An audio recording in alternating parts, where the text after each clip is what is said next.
Ladies and gents, welcome back to the Away Day Show. On a bit of a roll here recently. All the boys are back though this week. We were at Tots last week. We're back all together again. We're labelling ourselves the casuals on the couch. What we've labelled ourselves as now. I've been sort of embodying this. Yeah. Because, casuals on the couch I think suits us better. When you have your segment now with Sabrox, On a Thursday with you guys Sabrox. are more suited for the deep analytical analysis. Deep and meaningful I conversation. feel like we're a bit better at just the waffling. Yeah, the waffling, the reactionary type of stuff. And that's why we've got some lists on today. So a very exciting list to have. I'm just here for the hate comments. I kept the Tottenham shirt behind him just for everyone to recognise, Arsenal's a little bit further away from him. But to be fair, big win for the boys. I'd say that's probably the only real interesting game that happened on the weekend.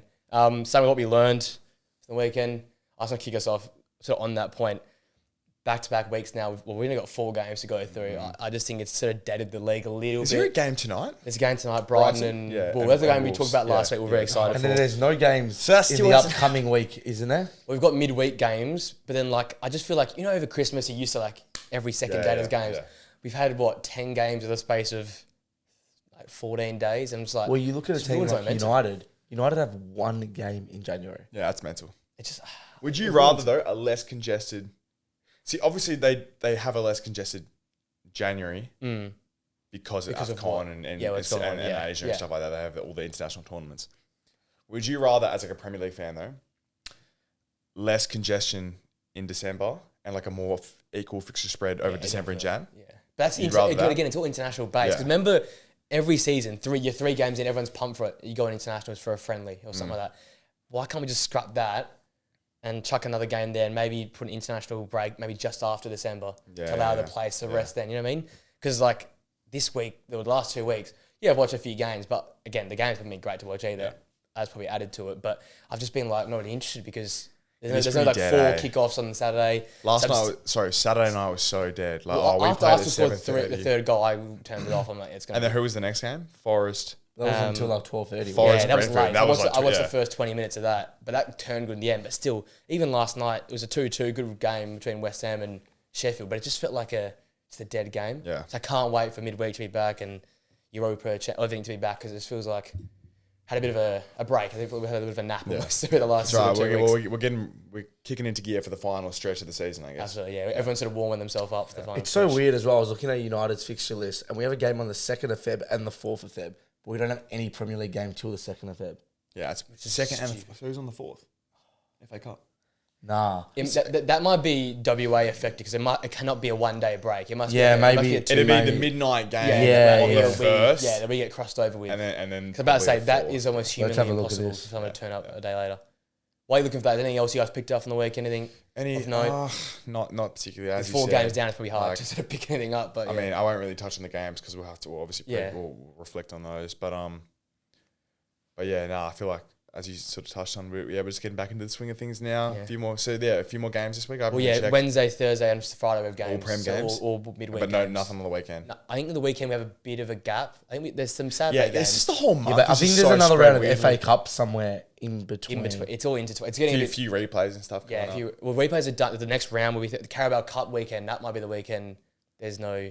Oh, sorry, because those games go on the weekend. The final of the Carabao Cup's coming up as well. So a lot of just juggling to do. We're still semi-finals, Chelsea, Middlesbrough, and Liverpool, Fulham. Okay. I think those second legs Middlesbrough up 1-0. Yeah, true. Could you imagine? Okay, we're talking about Chelsea enough. They probably bottled that. Okay, let's get to the first game. Arsenal 5, Palace 0. Funny, Nathan was on Thursday and said, this will be the first game they batter a team. Like, oh, really? You really reckon they'll put Palace to the sword? And absolutely exactly what he said. Yeah. So I was actually at work for this game, but I did have my break during the first half. Yeah, right. So I was just watching it. I watched the whole first half during my break. I had a lot extended one, yeah. But look, it was from everything I sort of heard, and I obviously saw all the goals in the second half as well. But pretty dominant display. They didn't really have too many chances. Few Lerma long shots, but other than that, there wasn't too much. Still, first half, it's still a bit alarming that because we get 2 Gabriel headers to break sort of the deadlock, it means Palace need to come out and try and do something. So it opens up and allows us to play a bit more freely. My issue is that we're still struggling to score open play when it's 0-0, when it's 1-0. We're just slow on the not on the counter, but we're slow on the build up. Like, and it means teams who are set up defensively well, we can't break them down. And look, I know it's our set pieces are like a real part of our play. Like we are by far the best set piece team in the league, and that's a real sort of attribute we have in our Arsenal. No pun intended, or pun definitely intended. Pun 100%. Yeah, but yeah, look, we get the 5-0 win. 5-0 didn't reflect the game though. You feel like? No, I don't think so. I thought I'm in agreement here. I think two late goals. I don't think like two literally like last minute goals, and even the Trossard goal. Like the Trossard goal again was quite late. No, that was like 70th minute. 65th? No, that wasn't. I think the Trossard goal was fine. I think. Yeah, but if you look at the state of the goal, it actually goes a little bit against of what you've been. Yeah, it was saying. a counter. It was a counter attack. It actually showed like probably Ramsdale could do the exact same thing. Yeah, but it showed like maybe why Arteta wanted Raya in goal. We still haven't we didn't score a goal in that game from like passing the ball around the edge of the box, and this is still alarming to me because that is the goals I feel like we need to score. Fair enough. And despite winning 5-0, I thought it was pretty similar against Sheffield as well, man. Like, we won 5-0 that day. Nketiah, long shots, like these weird, scrappy goals. We haven't been able to piece it all together in possession on the edge of the box and break down teams like City can, like Liverpool sort of have been doing a little bit more. Like, and I think that's sort of been the story of our season so far. We've been defending pretty well across the majority of the season. Yeah. But it's the inability to score with our strikers, in the box. Saka, once again, one return in 6 games now. Like, he hasn't been able to get involved. I'm happy for Martinelli to get 2 goals on the board now off the bench. Hopefully that sort of gives him something. But I don't know. It's still a 5-0 win. I was going to say, obviously you're going to be a bit harsher as a fan because you expect a high level. It's just the nature of the goals. I just feel like, though, Palace were very bad. Okay, I can accept that. But I think it was a step in the right direction that at least you guys looked, you say slow a lot, and I say over the race makes me quite slow. At least you looked like they had a bit more intent at least. Yeah. And this is all subjective crap maybe, but it felt like in the game, you guys had a bit more intent. And I was like, it was about time when that first goal went in because that 10 minutes felt like 45 for Palace. It felt like they were just camping and camping and camping. And I think the commentator you said it quite well. Like, obviously you need that goal to go on and win you the game. But if it's going to take headers and set pieces, what are we now? We're like 20-something games in the season. If it's the last 17 games, you can get that first goal in 8 of the games from a set piece. That gets you rolling. And the stats will probably say we can do that. Yeah. Like, I just think Gabriel's had a great, I understand it's not open play, but, it might just take... It might just take this moment to kick you into gear and get you opened up. Because in this game, you started then to play, and when you have a goal, everyone's more confident. You express the play a bit more, you get forward.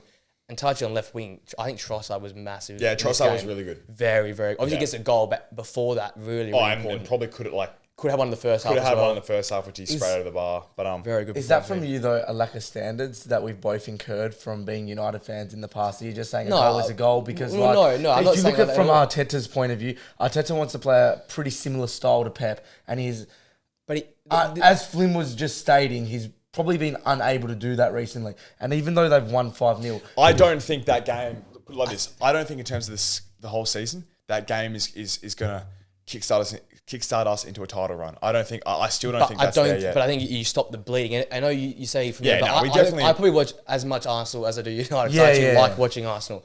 And that was... from the last 6 weeks, I know this sounds easy to say because you've lost a lot of it, but it just looked like a totally different team. It was at the Emirates, it was front-footed, it was like, when are they going to score? How many are they going to score? And you can say that, like, maybe for the Fulham game a few weeks back, but it didn't have the same feeling. This felt like it was going to be, after that first goal went in, 4 or 5-0. Yeah, no, I definitely agree with that.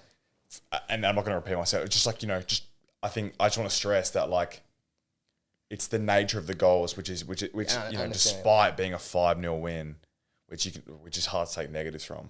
I don't think Arteta would be looking at that overwhelmed. Like, he would just say, good job, now on to the next sort of thing. Well, he would have been like, he's obviously in his interview, in his post-match interviews and stuff, he's usually pretty like, I guess, like, finds a lot of positives, in that. He'll be like, yeah, great stuff from Gabriel, and blah, blah, blah. Yeah. But, like, I know if it was the buddy that season, that TV show, documentary thing again, he would be actually thinking more like, we're not getting the goals. he puts so much bloody time into tactically trying to perfect and create. So look, but it's great. You'd rather a 5-0 than a 1-1 going into Liverpool in a couple of weeks. Exactly. So it's just the final point on Arsenal. Like I talked about Trossard a bit earlier, but that goal I think was a good sign. So that's a side of a sort of champion team. Yeah, good finish. They had a little bit of pressure on you. You just absorbed it. It was one throw, one pass, goal. Like that's a clinical team that you've sort of had the missing. And I know it's a one-on-one sort of thing, but in recent weeks, I wouldn't be surprised that was put wide of the net, right? But it was like, that's the form we're in. We're going to put this away. Gabriel Jesus, perfect pass to Trossard. Back in the net, kill the game off. Well, you see though, we score three counter-attacking goals in that game. You need to have a different agency. You can't always be possession. No, I agree. But as in, that's sort of we've lost that in the last few years, trying to be like the possession team. Ultra possession and that's the problem, is that we are so good at putting counterattacks away. We are so clinical with them. Your wingers. But we never get them because we always want to sit in the other team's, on the other team's box, and try and break them down. I would like to see us doing more of that. Like, be happy to soak it up a little bit and just be fast on the break, man. And if we can see more of that, I think we'll score a lot more goals. 100%. We talked quickly about the other side of things. Palace now. Yeah. They sit 17th, I think. Yeah. Bottom, close to the bottom. 5 or 6. All the flags up about Hodgson out and stuff like this. Yeah. All some was from the hero to zero almost in the space of basically 12 months, right? It was this time last year again. Do you reckon he goes? Is he someone next to go? I think he's still got a couple more weeks. I just think that, like, after they brought him in last season, they invested a little bit into him. And I know there's a lot of, like, you could bring in Potter, but I don't know whether Potter would take the job at the moment. He was at that game. He was there. He was watching. I know, but I still feel like Potter, for some reason, or whether it's warranted or not, wants a bigger job. Wants a bigger job. And he's probably still entitled to that. I think we've seen with how Potter's gone and everyone's gone to Chelsea, that like it was just a lose-lose job. In my opinion, like, just touching on it, I think at the moment, if you're Palace, you're like, okay, we're happy to get rid of Hodgson, but only if we've got the right candidate to come in. I don't think it's going to be one of these ones where it goes like, oh, we get rid of Hodgson and just bring the caretaker in. Is that only because the bottom three are so bad that they can sort of afford to be like, oh, we probably won't get relegated? Like 5 points off the bottom, losing the game in hand as well. I think 2 points. I think if you're Palace, you're looking more. I personally think they're looking more like, oh crap, let's try and get a bit of a manager bounce in, get a few points because this gap is getting bridged. What's the thing? AU's away. Elise's out again for another short period. So obviously that hurts in this game because they didn't have that counter-attacking punch they've had against Chelsea and the likes of City. So I understand that part of it, but it just feels like with Palace, you just go through circles of like, oh geez, Eze and Elise look good here. They could turn things around to one of them out. Mateta will score a goal here and there, but he was so bad in the weekend. It's just like, but it's just, I feel sorry for this guy because they literally went there sitting with a bank of 4 and a bank of 5. Yeah. Mateta was all alone. Two big Gabriel and Saliba. No chance. Absolutely no chance. Stiff. And that's the thing with Palace.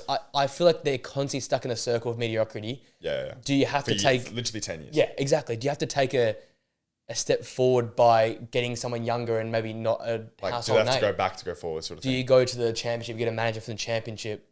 Like Is that what Burnley did though? Is that what Burnley did? I think... I don't think any team... Burnley's long-term plan. Obviously, the short term looks to be honest, the way the Prem and the Championship and stuff works now, you'd rather just stick around in the Championship. We've seen what Watford did; they went down. So you rather stick around. I'm not saying the club go down. I'm saying get a manager. There's great tacticians in the Championship to come up and take the job as a Premier League coach. Yeah, again, but maybe you're right. Just on the pure fact of his age as well. Like they don't. Even if he was to turn the corner, like. What is he really going to do? Turn the corner for 18 months, 2 years? Like, Why's that? I haven't touched that. No, fair enough. No, it's true. How old is Roy? I think over 70. Bro is definitely over 70. Bro's on a pension by now. No, he is the oldest manager in Premier League history. Yeah, so, he is, he'd be closing to 80. Well, and Ferguson retired at 71, so... Oh, I think he's... I think Roy's legit 80. Close to 80, yeah. Ooh, I don't know about 80. I don't know if... Bro does not move in the touchline. And going back, I don't know if McKenna, like... I've tried to nail it. I know. I just don't know if I feel like he's going to come up. He's built this team around that he's... Do you reckon his style of football could work so well with Palace if they want to try to take a new corner? High pressing, I don't know if he'd risk it as a manager. Risk it? I think it's Isn't he risking it now? He saw what Company did. True. And I feel like there's a lot more in him building this team and hopefully making a few more reinforcements. Like he's with loans and stuff, like of the likes of Brandon Williams that he's brought in and stuff that have been really, really important in the success they've had this year. Right. Then him just leaving and trying to start a new chapter at the end of a season where he's expected straight away to go in and go. Like, he's got time at the moment where he is. So yeah. I think, well, in terms of Potter, though, looking the other way of it, is it not a good chance for him to maybe try and prove his credentials, if you know what I mean? I genuinely believe the stuff about Potter and Man United is... I don't think like I like it as a fan, but I genuinely believe there's some substance there that, like, if Ten Hag doesn't succeed... I would like that move. But Actually, I would definitely... no. I'm still big on Potter. So I think you guys are all backing in Potter as... Still as to, I think Potter's prime. I think Potter's 100%. I think Potter proved what he's capable of. I think Potter's that Chelsea gig was impossible. I think we look at it now. Yeah, but I'm ignoring the Chelsea gig. Just what he did at Brighton, you still reckon he's capable to take the big team, not build a team up. Is what I'm trying to say. He's like I don't know if he's capable. I think he deserves it though. He deserves it. Okay. I don't think we've seen if he's capable or not. So I think But I think he deserves the opportunity to take a club not as bad as Chelsea were. You know, he had and on that thing, he wasn't just trying to, take a big club to the next level, like with United, for example. Chelsea were like, he was trying to rebuild a big club. Yeah. We've seen with Poch, like, it's not easy. rebuilding a big club is a borderline impossible job. Yeah. So I don't know. I think Potter is prime for big. I just think that Potter, to me, he reminds me a lot of these type of managers that would suit at the moment.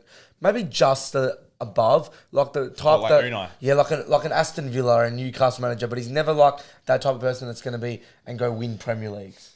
I know it's hard to say. Yeah, it's only only because he hasn't done it. I know, but yeah, if I was the Man United board, bringing in all these people you were at the moment, I'd surely think there are better candidates if you were to sack Ten Hag.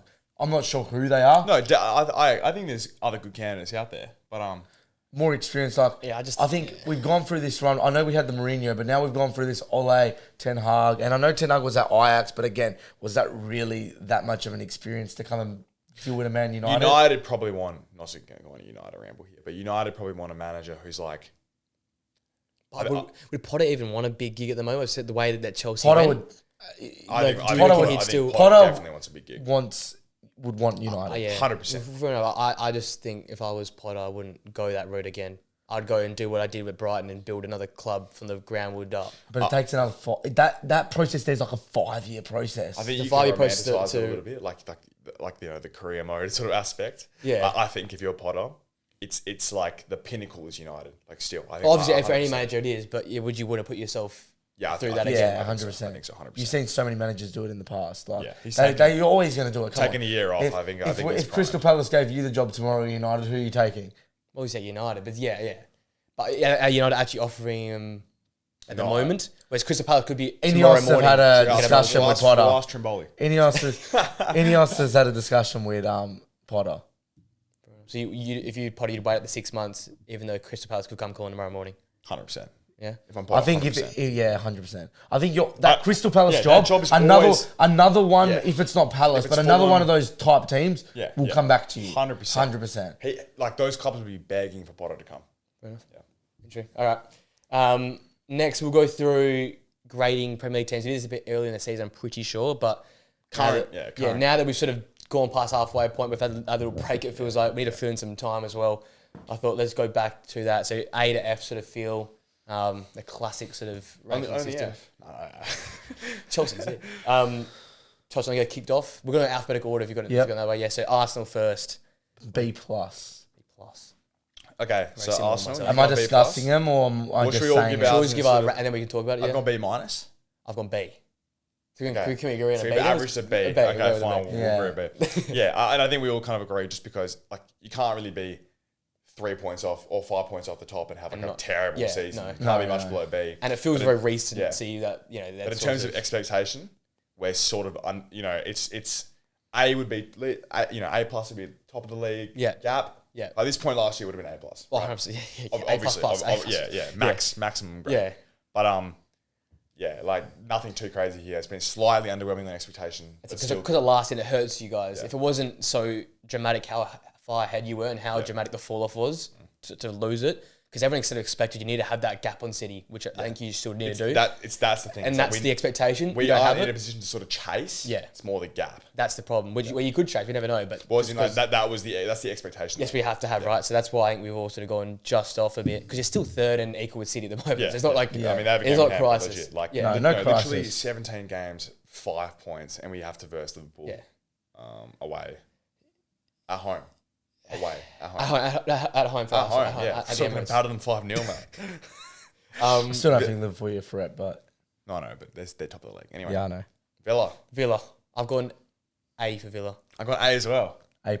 Oh, up. Yeah, I said to go A+, but as of recent weeks... A. Yeah, I was 2 out of 3.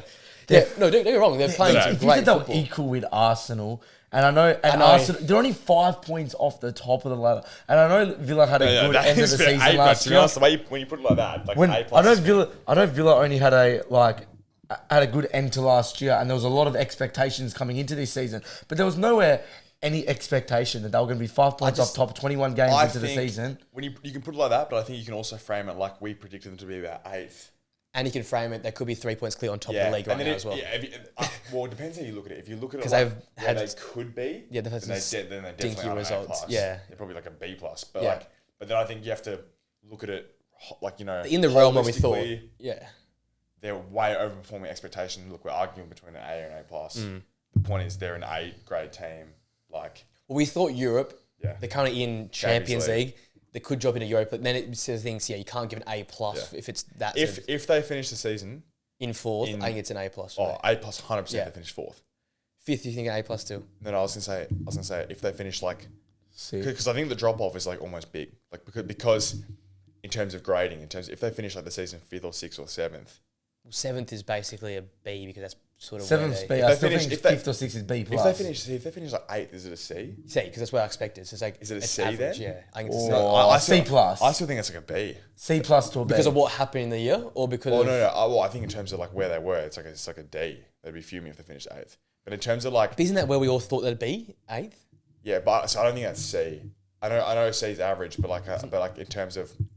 In your mind, you still think finishing 8th is like good. A credit. Credit score. But is that because you got the old mindset of what Villa are? Maybe. But I'm just saying as in... See, like, for example, Newcastle now, if Newcastle would have finished 7th, you wouldn't give them a B. And I know it's a different thing and they finished 4th last year. Yeah, I think it's in terms of like, But now you're increased expectation from Newcastle.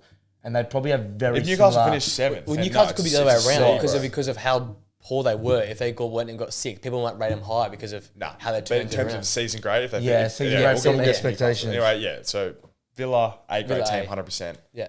Bournemouth next. Your guys' thoughts on Bournemouth? It's a tough one because they've had a really good not the game that's just gone past, obviously, but probably last 10 to 15 weeks. I would say around there. Would you say about 10 to 15 weeks? Most informed team before last night. Yeah. Best in the Prem in the last 5 6 Yeah, so like 12th on the ladder. I'm probably going to go B+. He was dragging that. He was dragging that. He was dragging that on. He was like, oh. I've gone B. Okay, Bournemouth fan. I went A. You went A. A. I don't. 12th though. I don't know. Oh, they are 12th. Where'd you have them on the ladder in your predictions? Just out of curiosity. 18th. 18th. And you? I didn't have them relegation. I don't think. Yeah, but where'd you have it? Not 12th. I bet you. Well, okay, so, look, I'm factoring in the fact that they would be 13th if Everton had their points. They've gapped a little bit. No, look, maybe B's harsh. Maybe more like a B+. I'd accept. A B+. Yeah. They play. No, it's been a good good season. Like, and B+ is still a respectable grade. Like, but I just think that if they were on the same amount of points, and they didn't have this run in the last 10 weeks. You wouldn't have given them an A. I think you're not. No, but this is me. I don't just look at the ladder though. I look at the way they go about playing, and they take it to teams. They play in the front foot. Yeah, but is that? I don't know if that means anything. It's progression. But coming to the season, do you reckon coming to the season? What about West Ham? They're 6th. But what about the way they go about it? But I rate them. I didn't rate them an A though. No, we'll get to West Ham. But my point is that like I don't. No, but it's overall ranking together. But what I'm saying is progression is a big thing for a club as well. Okay, it's not only who's points. going to have it's a better the season next year is based off progression. But we're doing purely ratings. Yeah, but what does style of play have to do with progression? You can get better at any style of play. You can progress in any manner. Well, if you come into the season and we had them near relegation, how many Mourinho teams have won the league park in the bus? We're not in like 2009, 2010. We're in 2020. Ancelotti wins Champions Leagues park in the bus. I don't like this whole progression. You can only progress by playing nice football and stuff. It works nowadays. You look at the top 4 teams all play nice football. No, I know, but it's like footy though. Everyone just follows what the current top team is doing until a new top team comes in. Well, it's obviously worked. They're 12th, they're not 18th or 17th like you had them. No, but what about Burnley? 19th? And that's why their ranking's low. Because they're trying to play progressive football. So they should be but you play into my point. They're trying to play progressive football. Hasn't worked. As such, F. Bournemouth, we all thought 17th, 18th. The opposite way around. I just think that every style can work. I just think it should be on expectation. I think so. You compared to reality. You basically might as well rank all your thing on the ladder. Then is what all you're saying. No, because it's not. No. Well, then what other things you consider when you're talking about all the ladder? But I'm using expectation compared to reality. Yeah, that's also what I predicted. 18th, 17th, 16th, 12th, and playing better football. Add them together. That's progression on the ladder and progression in their football. Yeah, I would just go 12th. Yeah, I would just go because all I'm coming to say is, no matter how they played, like for this year, whether they played park the bus, whether they played tiki taka, whether they inverted the fullbacks, put the fullbacks on left, right, out. It doesn't really matter. I think every different system can work. Yeah. There isn't a specific system. Yeah, I'm not denying that. So progression could be, to me, West Ham is progression. Yeah, I actually agree. Do you think that's sustainable? Yeah, I think that's sustainable. Yeah, 100%. Yeah. Well, fair play to you. I just don't see that as a sustainable success. Maybe it might because not they just drew two. It might not be. Yeah, they win the league. We're not going to finish top in the European positions if you're drawing a Sheffield United because you can't play with the ball at your feet. Bournemouth can play with the ball out their feet, ball with their feet. Yeah, but Liverpool drew to Luton. You're not going to win the league if you take it to Man City and then get battered. But we're not talking about winning the league. We're talking about making progression up the table, which we all thought they weren't going to be in this position. Why they've done that? Because their way they can play can travel. I can make the opposite case with Burnley, and you should be saying, but they're trying to be. They have a progressive because style it hasn't of play. worked. The way they play hasn't progressed. Have a progressive style of play, though. No, progressive is not in terms of the way they're playing. Progressive and said this is an improvement of what we saw. Burnley playing the exact same way as last season, and it hasn't worked. West Ham didn't play the exact same way last season. There's a progression. We'll agree to disagree. Bournemouth B. West Ham, exact same thing. Bournemouth B, because they've been decent. Brentford. Yeah. C. I went C minus. C minus. Yeah. I don't think that, like, from where they pretty similar here. From where they what we expected coming into the season, we expected exactly what we've seen. Yeah. So that's why I've given them a C. So we've expected them Sorry, you keep going. I was actually going to just say quickly, we've actually probably said if they can just be outside a relegation battle when Tony comes back in, that's fine. And they are, I know they are still 6 points outside of relegation battle. You'd say that's probably beyond Well, last week, me and Nathan were saying whoever lost that game was in a relegation battle, which now is 5 stars. So it is touching. You can say a lot about one result. What I would say with the preseason predictions and this ranking is that my predictions are on whether I think teams we're also factoring whether I think teams are going to have A+ or B minus seasons or F seasons, right? I thought Burnley were going to have an A+++ season, right? My expectation, Burnley finishing 12th wasn't a C season. It was an A++++. So whether I had Bournemouth finishing 18th or I had Brentford finishing 17th or 16th, it's my prediction. It's not my average season. So with Brentford, despite me having them finishing 17th or 16th, the fact that they're 14th right now, it feels underwhelming on because of the games they've lost, the games they could have won. That's why I've given them a C-. I just wanted to clarify that because I don't think. But doesn't that come back? Just quickly, I don't want to touch on it too much. Doesn't that come back into the Bournemouth thing? Because you probably would have given Bournemouth a D- prediction. So you weren't giving them what they expected to do. You were just giving them. That's why I gave them a B because I expect them to have a bad season. And that's been a D or D- season. Getting relegated is an A at max, right? Exactly. That's why my prediction for Bournemouth was, maybe finishing 15th would have been a C. They're currently 12th. I gave them a B. Finishing relegation would have been a D. You know what I mean? So that's where I come from because they've had some tough. It's like the power ranking thing. Exactly. They've had some tough situations. They've lost Sade, they've lost Vista, they've lost in Bournemouth at different times, and Tony's come back. So I understand that. The thing I'm frustrated with, they haven't put together good results. Yeah, they haven't been as winning at home. They haven't been the same Brentford team back last 3, back 5, back 4. Every game, I don't know who's playing where. And that's what's frustrating me because they haven't stuck something and developed something. I'm keeping with the whole play style. Because last season, they had an identity. This season, they don't have an identity. And that's why it's just below C because we all knew it was going to be a tough struggle considering the situation. But some of the mistakes I think Frank's made and some of the decisions and results, that's why it's just below C, right? Yes, I agree. I've gone C- as well. Same reasons. Brighton. B. B+. Wow. After all that, B. I've gone B as well. And the reason I was slandering Brighton, or more not slandering. The reason I was having a bit of a dig at Brighton and De Zerbi and stuff is that I thought that it's the games they've lost. I feel like they could have been so much higher. I really do think Brighton could have been overperforming expectations so much. By being near the upper echelon because of the games they've lost and how good I think they can be. Mm. The reason I've gone B+ is that still, they're 8th with a game in hand, which could put them 7th and then 1 point behind West Ham in 6th. Mm. I still think with the players they haven't got and their squad in comparison to everyone else, that they've still had a very good season to date. And even though we expect them to finish about 8th or 9th, above Chelsea, above Newcastle, with far, far worse teams, and probably will be above United after tonight. Yeah. That is still a great season so far. Yeah. Just looking at it on paper, and that's why I've gone B+. Just a little bit higher. They've had the ins and outs as well. It hasn't been a set team. Estupinan's out. He's back in now. We're gonna obviously see the next run. We talked about the next run last week, how important that can be. But my take on Brighton's is so funny, because I go so it's just I'm like a father figure to Brighton. I have so much faith in them.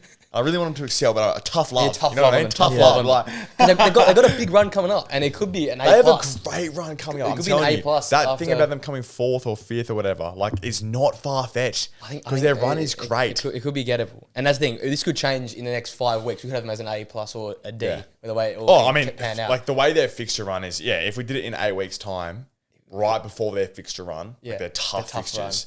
They could be legit A+ right now in 5th. Yeah. And they could also unravel. They finish 7th or 8th or 9th. The fact they've just held it, we said last week, the fact they're just still there is incredible because it feels like they should be either much lower. It's like the fact that they've lost the games they have. I felt, they've been drawing games against Burnley, bottom, some bottom teams. It's the fact that they're still 8th. Should be 7th. Ridiculous. I find it, that's why I've got them. That's why, we've all got them a good grade. Yeah. Even though that's sort of our expectation for them where they should be. Yeah. All right. Burnley next. I hit him with a D-. I went E. You went F. I went E. You went D-. Why are you giving D-? That's a bit much credit. We all had such high expectations. Yeah, I know. We had the high expectations, but I think if you look back at those expectations, I don't think the expectations were the reality of what they actually were. A+++. Yeah, so I felt like that we just expect. Not actually, I wouldn't even say expected. We had such high hopes based off more of what Fulham did. And we kept making the Fulham and we actually kind of did what you've been talking about. Oh, they're playing such good football. That's going to translate to them in the Premier League. Because we literally saw Fulham do the same thing. When you actually look in reality, they were nowhere near their team is a relegation team. Yeah, on that, we didn't know their names before the season. Exactly, and I still don't know their names now. Even if we do, even if I know their players now a bit more, it's there's a reason they weren't in the Prem. There's a reason none of them were sort of a lot of them just aren't Premier League level. I look at Sheffield United and I look at players like Archer and stuff, and I go, which player do even Burnley have? The last 2 games? Which player do Burnley even have that's of that quality? I still reckon I think the signings were right. It's just too many signings. The team from last year, this year is not very familiar, and that's where I was disappointed. I thought they'd hit the ground running. The Amdunis, the Fosters, who I think are both better than Archer, by the way. But well, Archer hasn't started. Yeah, that the front two for Burnley are much better than Sheffield United's front two.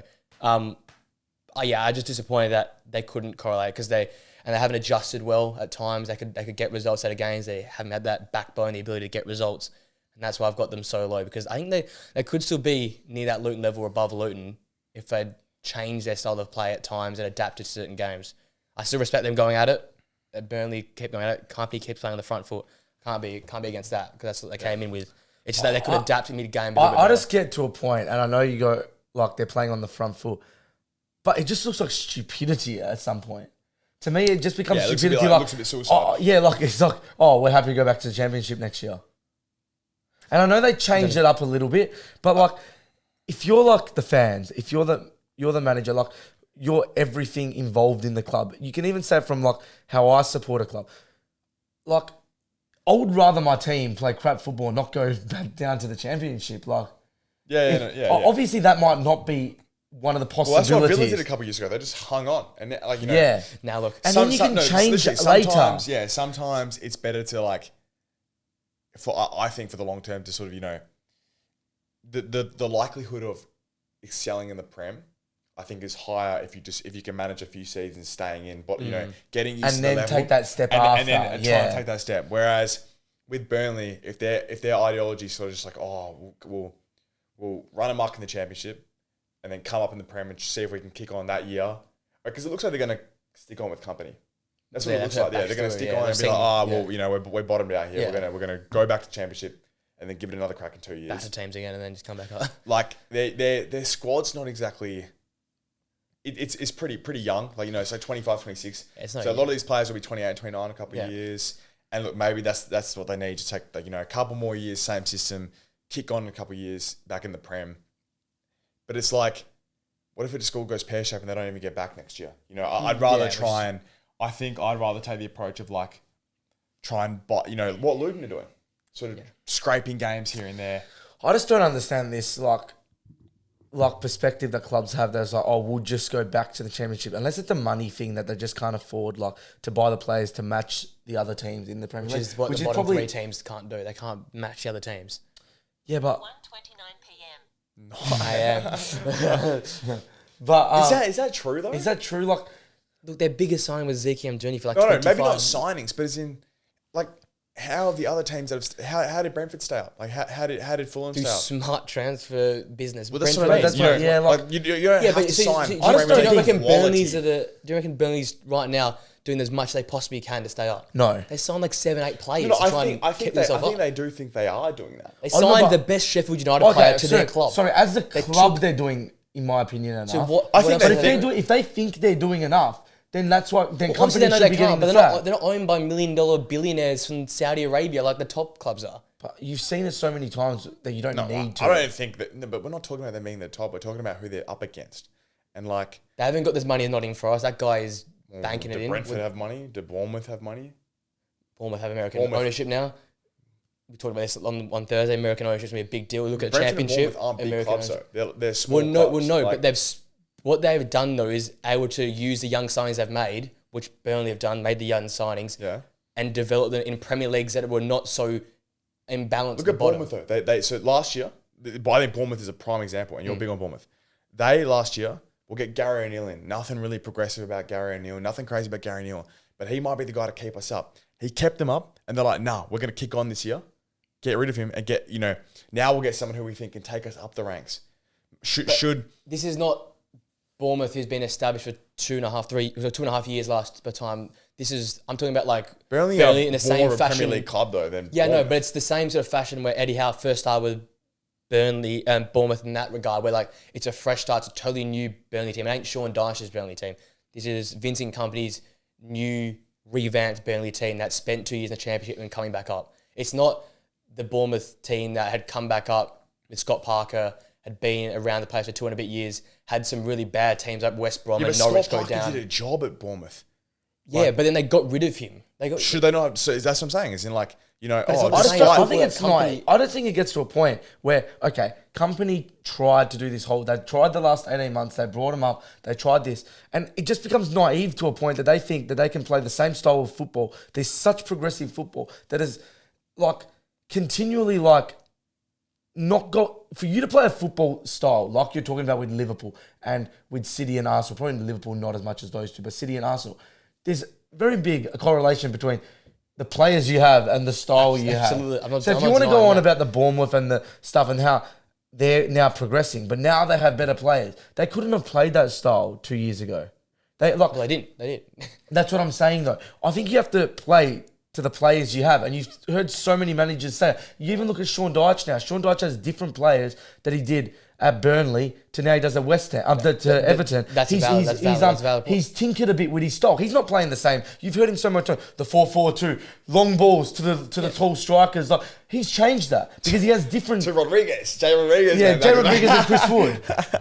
But same thing. You can say the same thing for Iraola at Bournemouth. Lewis Cook still there. The guy who came up with him originally in that original chain. Adam Smith still plays a fullback. You're always going to still have got a Max couple Aarons of that went up and down with Norwich. But your point's valid, but it's not the same. Max Aarons exact same. At Bournemouth.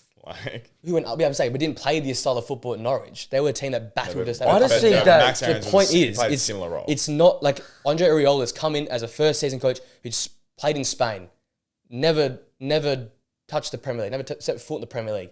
He's come in and got the best out of the player group he has. They signed Sinistera, they signed the centre back, and they signed Kluivert. 3 players, and he's upskilled the players around him. So I'm saying Kompany's tried that with his 8 signings that he made, these young players, hasn't worked out. That's why I rate him lowly, but I still reckon you have to stay with him and let this team develop and flourish under his leadership. The problem I've got there is, and I'll tell you what, you're going to go, they go down, they continue with this game plan. And there's no security to come back up. Then they might come back up. But I think you can do the exact same thing with, we sack Kompany, we stay up this year, whether that's possible or not. Try to stay up this year, and then. Well, it's too late to say the Kompany thing now. Way too late. I think you've seen it through, yeah. Yeah, they have it looks like they've committed to. I know, but I'm just saying my perspective on it. They sack Kompany. They try to stay up. Maybe next year again, try to stay up. So you change the whole game plan for some other manager to go down and play in the championship with this style of football again to come back up and then be on the back foot. But I'm saying at this stage, I agree that. I'm saying they should have got sacked. No, I'm saying if you bring this new manager in, some guy who doesn't want to play front foot, so you change your whole game style you've played for the last 18 months. You go backward and you sit in a bit, which is fine. You might get a few points. You might miss out on survival by 1 point. How many teams have done that in the past? You go down and then survive. Yeah, and then survive. And then what happens next season then? Then they just try to survive again. Then that year after is the kick on. So you just go and just be in survival mode like Sheffield. No, I'd rather survive than be in the championship. That's what Bournemouth did for like 5 years. Because you just go back down. You just end up going. You can't just survive by just. You can. You've seen so many teams do it in the past. So many teams. No, I disagree with you. I think how many teams? I can name 3 or 4 examples now of teams. Villa survived, kicked on. Bournemouth survived, kicked on. Everton survived and are now kicking on. West Ham survived, kicked on. West Ham survived. Teams, a lot of teams, and really everyone, and a lot don't. Leeds tried to do it, didn't work. But how many times have we seen bloody Leeds are weird? How many times have we seen what's his name come in? Sam Allardyce come in, survive with teams 6 or 7 times he did it, and they've looked to kick on. I think the rate of success from aiming to survive and then progressing the year after or the years to come would be a lot higher than teams who regress and look to come back up. Norwich tried to do it. Norwich bounced up and down. Didn't. It's now done. West Brom did it a couple of years. Watford did it a couple of years, and now they're sort of stuck in that championship cycle and looking to rebuild from the championship, which I think is a lot harder to do when you have the Premier League money, the Premier League funding to try and kick on there and sort of stay up. It's just interesting. You talk about they're not a big club. Then you mentioned Villa, Everton, and West Ham are all established Premier League Bournemouth. Clubs.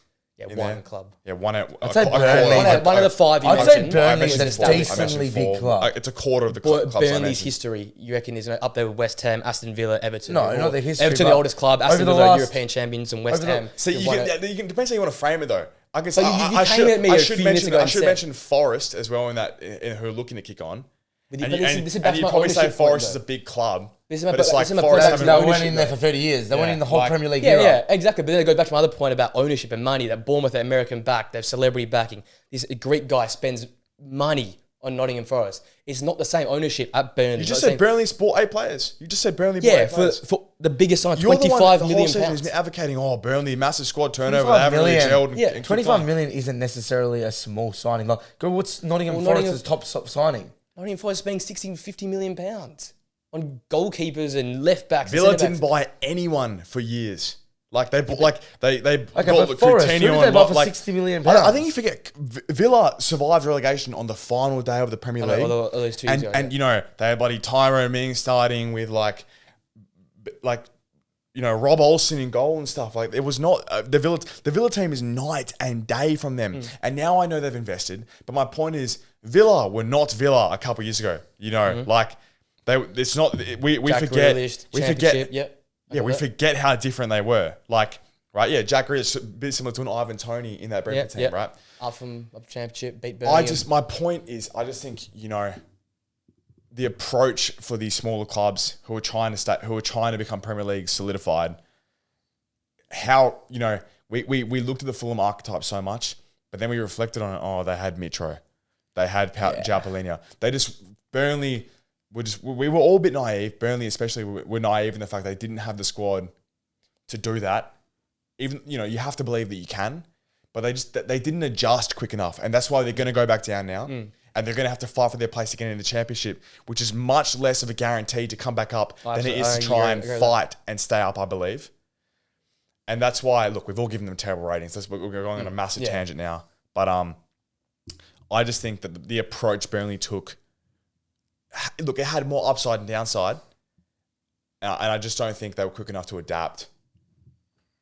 Where the clubs around them, who I named, who I think it's all circumstantial, weren't too dissimilar, like Villa and Bournemouth and stuff. I don't think it was too dissimilar to Burnley's case. Did a better job of staying up in the Prem than Burnley did. Yeah. Chelsea next. D for me. I went Chelsea C- as well. Yeah. I went Chelsea C- as well. Do you want to? Well, I think it's just a hard thing to rank at the moment. Yeah, I don't know how to really rank them because they're looking I had him fourth in the league, so that. I'm third, but that was I had Chelsea third, but that was once again like. But it's just like they're gonna have a great season. Yeah, no, everything looks good in pre-season, everything works, but then Kunku never really plays, and the striker problem's a problem, and it's a lot of things going on. And Poch done the best thing he could possibly do with what's going on. This 5 to 10 spots is really interesting. Like, even 4th to 10. Like, it's it's not that. Yeah, there's points. Even with Wolves involved, and like this league table could really change in the next sort of 17 games. And I know that's we got to judge them on where they are. But Chelsea literally don't feel too far away to sort of kick on and like. Well, what, they're 1 point off United, 2 points off United. Yeah, 1 point. Yeah, but I don't think they should rate themselves off United. They should rate themselves off Tottenham and stuff. Yeah, I agree. And Villa. Yeah, don't be ranked off United. I'll give them the C- because they're definitely underperforming on like where they should be. The upturn, you can see. I feel like you can always see there's a positive there. Right? Chelsea, they just feel like they're so close, like to just kicking on and being back. Yeah, and just beating teams. Being good. Being good. It just feels like they're so close because they have players there. It's all there. But it's hard to give them much more than that. Yeah, Toss anything to add on that, or says nothing else really. Palace. I've gone D as well. I went D plus. D plus, which probably makes sense. D plus or D. Like, they're not 13th, man. They're not 13th or 12th. So 15th. I always look at Luton as the figure, right? So Luton are 5 points off them with a game in hand. And Luton are the only team that could possibly escape. So they should be fine, but still, the fact you're that close to them with a game in hand is a bit underwhelming. And the players they've got some talented players there. So that's why I'm a little bit. And when they played last season, where Roy took over those last 10 games, cooking on it, nuts. So, but it just hasn't. Roy hasn't got it in his bag. Yeah, right. All right, Everton. Tots, give me your ranking on Everton. B plus. All said. I went B minus. I went B plus as well. Okay. It looks a lot worse, obviously, because of their current position in the table. Let's just reflect on Everton though. That if they were 12th, because that's where they would be. Yeah. So at 12, I think that's a B plus. Yeah. You think a B plus? Yeah. Well, we look at. I think anything in the B realm is like still for Everton would be a good season. Like if you told me they finished 12th at the end of the season, obviously they're not because of the negative 10-point reduction. Yeah. But if you told me they finished 12th at the end of the season, I would say that's a pretty good season. I wouldn't push that to an A season for Everton, but I would say it's a good season. Yeah, that would have been a B plus, and that's why I put them there. What would Everton need to do to get an A? 10th, breaking top 10. It would have been a top half finish because we still forget they've got some serious players. When Harrison, they're fit, McNeil, Decor, when Dominic Calvert was fit. Onana, Pickford's in England. I know we meme him to Kingdom Cup, but he's an England but he is England's number one. Exactly. And has been for years now. Yeah. So as much as you can and And this is what a lot of Everton fans say a lot as well. They're even like, when people talk about their team, they said, like, we should be talking about them with a bit more respect because we got some like serious players that are still there. And I know you've gone through ups and downs, but this was going to be the year we all thought they were going to like at least sort of break off a little bit, or people thought they were going to break away. What last 3 seasons has been like last day survivals. Oh, it's been terrible. Which have been dramatic and excellent for, you know. They're still not escaped though. Like they're in threat of another 10-point. Exactly. Well, then they're gone. Reduction. They're going to go down then to 6 points. Like that'll make it so. That'll be so. I reckon that could be another final. That could be another final day. Imagine Sheffield. Well, because if Forest get 10-point deduction as well, they go to what, 5? Everton literally still will have a chance to stay up because it'll be like a 4-point race, or a 4 sort of spot race. Yeah, 3 points. 3 points different right now. And like, and they'll only be 5 or 6 points behind Burnley. Like, that'll be mental. That'll be mental. It's 4-day chess and company. Just, you know, let the fines happen, make them escape. Just on the points, I think. Did you hear that? City. They reckon if City is found guilty, they'll be like relegated and more. I was asking Nathan this. Would you rather the points deduction in terms of like get relegated, or have the past rewritten in terms of like I'd rather win 2 more league titles? I'd rather the relegation and keep the past. Yeah, I think. Which I was as well, but people were like, have been tossed up. I think a few like you put an asterisk next to all those things, and it just ruins all that. Yeah, like, exactly. Look, City, despite breaking the rules, are not like they didn't cheat points. They maybe broke some financial fair play rules, there, but the players they still did it on the pitch. I should say it's a discredit to the players in the moment. And had they had more, greater revenue back then, it would have all been fair. It's all the rules are so dumb anyway. Yeah, like I'd rather them cop a hit now for breaking the rules back then. Yeah, instead of rewriting history. I agree. Fulham. This is a funny one. Fulham. Curious off. Got them as a C. I went Fulham C as well. Oh my God. Well. Which is funny because I think we had them a little bit higher, but then because of all that's happened in Metro and all, Fulham's just a basket case. But they've been decent recently. They are. But I feel like they're where we probably even just a touch lower than what we expected. Maybe around there. That's what I'm saying. That's why we've all put them C. Obviously, like average for me. They're in that sort of mid. Well, they're 13th, so yeah. If I can go back to my predictions, I would have had them around the probably 11th to 14th. I was saying they're in that like not top half, but not in the like the no bottom. exactly which is where they are. Which is say they're in Palace realm. They are this year's Crystal Palace. Yeah. They bounce up and down from there. All right, next Liverpool. A+. I went A+. I think it's hard to not give them A+. Whoever's winning the league at this point, you can't not give them A+. Yeah, pretty simple. Good result last night as well. We'll touch on that game coming up. Oh, 0-0 at half time. I was thinking, we're on here because Bournemouth weren't too bad. They're very good last night. First half, they got battered. Second half, though. Yeah, and touching on Liverpool, because I actually wanted to touch on this at the start, but never got to.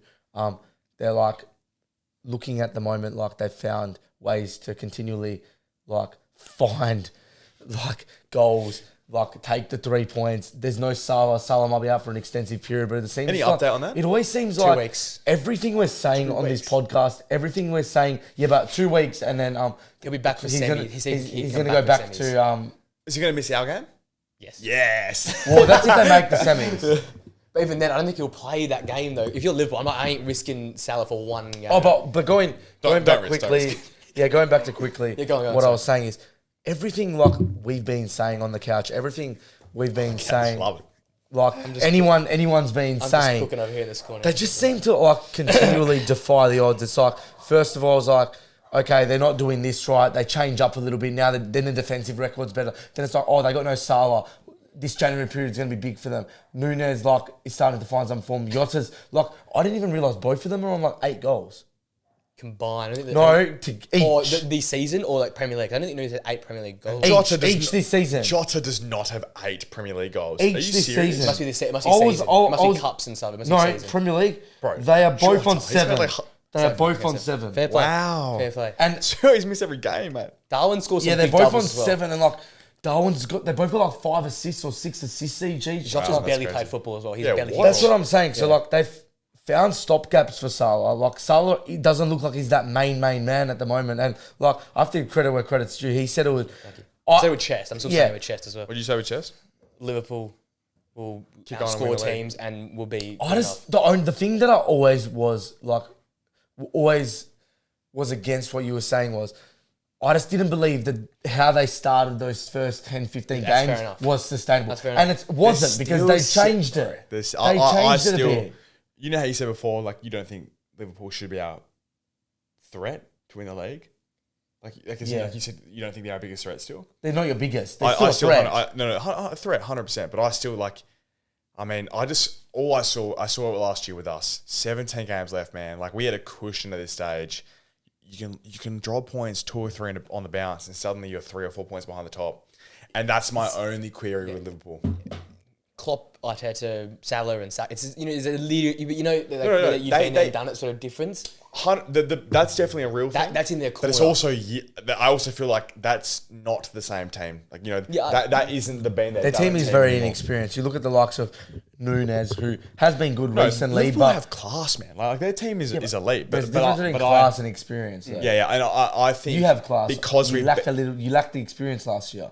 Yeah, that's what I'm saying. Last year we lacked it. This year I think we're more primed to kick on, whereas Liverpool are more prone to dropping off. When you still have Salahs, when you still have Alisson, still that's what. Still got Klopp. It's still not. It might not be Henderson, but like McAllister won a World Cup. Like, it's still like these guys actually won stuff. And there's the point you always say about Arsenal: you'll never get the respect until you win things. Exactly. And that's why in my corner, I still think Liverpool can go and win the Crystal Palace 2-1. And I'm probably underrating and win away to Arsenal in the FA Cup. That's why, because even Diaz, like it doesn't. I don't feel like he's like a winner sort of like, but he's won trophies with Liverpool. He's won both domestic trophies with Liverpool. He's won a Community Shield with Liverpool. Like, these players, as much as you might not feel their experience, this is currently that iteration of the team that is under Klopp and winning. And that's why, as much as like at this time we all still thought Arsenal would be good, I still reckon though half the Arsenal gap, 5 points for Liverpool, is probably equal to Arsenal's 10 points last season. The fact that on the experience, you've got probably big you're time probably players. not wrong there. Yeah. So that's why I think it's still up for grabs. The title is so open this year. It's so good. City obviously are going to come, but Liverpool are going to do their best. They've already started doing it. Yeah, Liverpool beat us. Just the KDB effect though. Yeah. Like, I just don't. No matter what Liverpool and Arsenal do, I genuinely believe City could not drop a point. It's highly possible. Yeah, I agree with that. I agree with that as well. I 100% agree with that as well. That's why Liverpool's next 3 games are so important. You've got Chelsea in there, which is, never know. Got Liverpool in there. And then not long after that 3-game batch, they've got City. Then after that, it's basically smooth sailing. Yeah. I mean, if this was like a bloody horse race, right? Like, if this was the Melbourne Cup. Liverpool just had to whip the... but like City have just been cruising, man. Yeah. Like, they've been sitting in the... And like, we know the bloody kick that City have. Yeah. Like, they could just gap the rest of the league. Yeah. They could literally win the league in we keep saying this. April could be done. That's because that's the City team we know, like, how good they can be. Yeah. I mean... They have Haaland to come back. It is a scary prospect. Come on, Sal. KDB with his boy band haircut. Yeah. I just need Saka to score a few goals, man. Next in line is Luton. This is quite an interesting one. Your thoughts on Luton? I'll go last on Luton because I think I'm very different. I went C minus actually. C minus. Really? Yeah. I went B minus. Oh no, you can't give. I understand definitely where you're going with because they've had a good season from expectations. But they're relegation. We knew we were going to be relegated though. We had them last, right? We won them last, right? But that's why we gave them a C. I really should have given them a D. They're the only team that capable to get out. We should have given them a D though. Like, that's why I gave them a C. But they're not out right now. Oh, but gee, and look, if they win their next game, they'll be above Everton. They're out if they win. No, but that is winning any game is a big if for any team in the relegation. And I would say it's a lot in every league because right now all the leagues are unbalancing. I just don't think you can give them anything higher than maybe a C for being in relegation. That's my only thing on that. But I agree, they've been by far. Yeah, I know better this than everyone is else. my continuation of they've looked to be better. If they had won that game in hand right now and they were out of relegation, they'd be like a B plus. Maybe not that far. You know what I mean? Who do they have in that game in hand? It's Burnley. No, it's the Bournemouth. But then you also factor in, Everton wouldn't be there though. Yeah, they are a relegation team right now. Yeah, right? Fair enough. I just think they look the best of the bunch, and they could easily beat out you guys. They have Brighton, Liverpool, Crystal Palace. Another game where they literally winning. City. There's so many games they're winning, and obviously we keep saying this with Dick Sheff and stuff like that, but they actually were there. It was last kick with Liverpool. So that's why it's I'm giving a little bit of. Again, it still plays my point of play style stuff as well, where they've played good. So I'm giving them a little bit of a bump up. So we're averaging around a C minus then? Yeah. All right. Next is Man City. Actually, it's probably even more interesting. B minus. I went B. Really? Yeah. Okay, I went B plus. just because they are second in the league. Yeah, no, yeah. I mean, feel like isn't B minus a little? I know it's talking about tiny gaps, but isn't that a little bit like in their second? I just think it's expectations wise. Yeah, like sure, yeah. I think anything less than being top of the ladder for City warrants them straight to a B. Yeah, so would that mean every year? Because I gave them a B as well for some reason. This is a good point. Because every year they're in the same position. Is that like not our expectation? But that's why you do expectations now and expectations at the end of the year. Yeah, no, 100% agree. Yeah, so at the current point, yeah, I get that. You could give them an A. You could make a case for them to be an A. You can make a case for them to be a B minus because like objectively their second expectation is they're going to run away with the league every year and win by 10 on their points. Trend, they're like bang on over there. On their trend, they're in they're like A plus they're their exceeding trend. their trend. Yeah. You know, the gap is only 5. Yeah, not 10 points this time. Not 15. Yeah, it's ridiculous. So it's a very viewpoint based. It's like a. You can make a case for all of them. Anything, yeah. Okay. Regardless, let's go average B then. Let's go average B. Man United. C minus. I've C. D. Really? Nah. Yeah. Okay, I'll tell you why. Like they're 7th on the ladder, and really, when you look at the teams around them, okay. What would you say? What would you say realistic reality would be of where like they're expected to finish from now on in? United. No. Start of the season. United. Well, you had them 3rd. No, not you had them 4th. Yeah, but predictions are different to where they should finish. I Liverpool 4th. Predictions are different to where they should finish. United. Predictions. But predictions are what we're saying. Where we believe every team should finish. Isn't that what predictions? No, not really, because like, I expect teams to go over. Finish. No, not should finish. Predictions aren't where they should finish. It's where I think. You think they will finish? It's like West Ham when it was like a. No. They shouldn't have. Power rankings is where they should finish. It's like, okay, if this was like a numerical equation and you could add every player's ability, it's like that's where they should finish. I had them where they should finish, which was 4th. That's where Man United this season should have finished in my eyes 4th. See, me with 3rd, I put them 3rd. No. They shouldn't have finished 3rd, but I put them there because I thought they would overachieve, maybe get like a B in the end of the season, a B plus. I mean, yeah, like why do on that? You know, you put them where you think they should finish 4th. Yeah. I mean, maybe I thought they should finish 4th as well, but I know like it's United nowadays. I think they're going to finish below where they should finish. That's sort of my as in. So keeping that. On the if you look at everything just objectively on the pitch, you can make a ranking where every team should finish, and where they should finish probably is their C mark, right? Probably like on average. Yeah. But then you look at it like you factor in.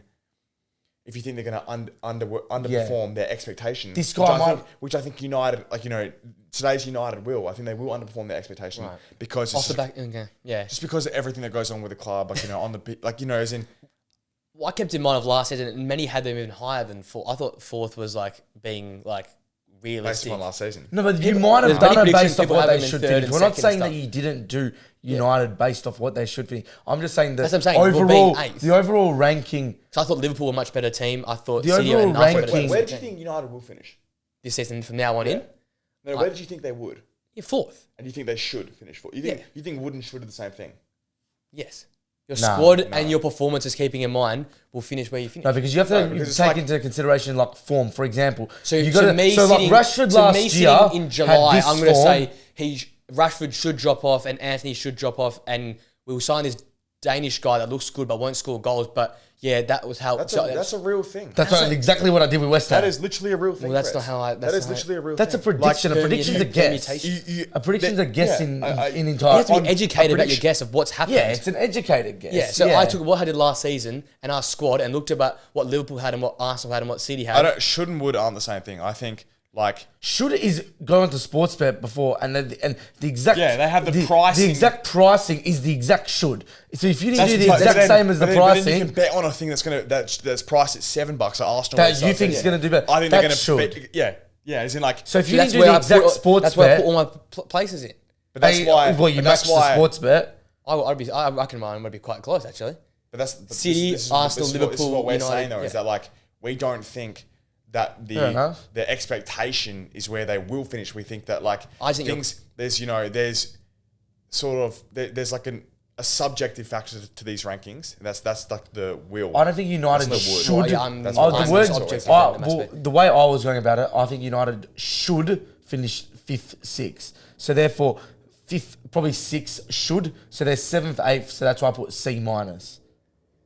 I went C because because waffle to me. I have no idea what you're talking about. Yeah, I sort of understand, but I don't understand. What So like, I think so United expectation and expectation versus what then? What's the other? What's this? So expectation subjective. It's like the best way I can say it. It's like the power rankings. The power rankings is a reflection of what the table should be, based upon how good players teams play, how everyone's perform, how good teams are on paper and stuff. Yes, that's odd. But then in reality, my prediction is whether I think they're going to underperform.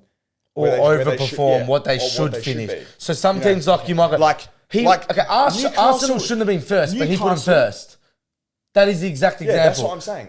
Man City were first. I put Man City first because I know they're the best teams. I put them first. That's what I'm saying. Yeah, so that's how. So my example. But I thought Arsenal are going to beat what everyone thinks and finish first. That's what I'm saying. Like I don't. That makes total sense. Yeah, that is the exact example. Well, for example, I don't think anyone thought. So where did you put Liverpool third? Third. Yeah, I don't think anyone thought Liverpool were going to finish third. I think you'd be surprised. So they shouldn't have finished third. You can make better examples. I think everyone would have known. The Arsenal one is the best example. City are the best team in the league, but I thought Arsenal were going to beat them this year. Yeah, that's the best example. It doesn't mean I think City. Well, I do it the same as him. I do it. I go on my predictions. I don't just go every single team finish. I go, well, this team might do this. This player might do that. I think he will do this. Yeah, I don't have players can have bad seasons. I don't know. I just look at it as they are. Anyway. Yeah, I'm sort of understand. Anyway, so United D for me. You went C minus. You went C. Fair play.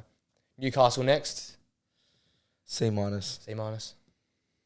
Very similar to United, and I think they're 10th and United 7th.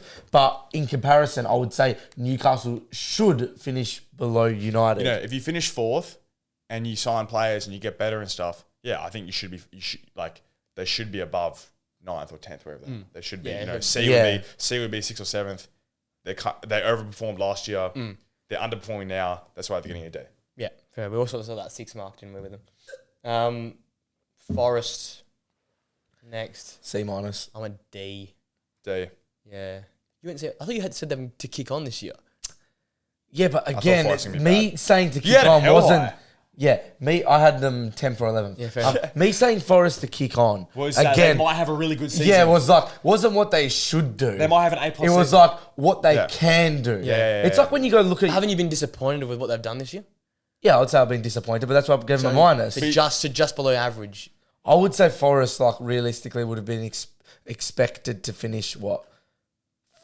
Just 12th to 14th? Oh, you reckon? No, maybe 14th to 15th? Yeah, okay, yeah. So and what are they? Around there? 16, so just below what my expectation would have been. But then you factor in the Everton thing, the 17th. Yeah, okay. Maybe C minus is a bit low, so I can understand your take on that.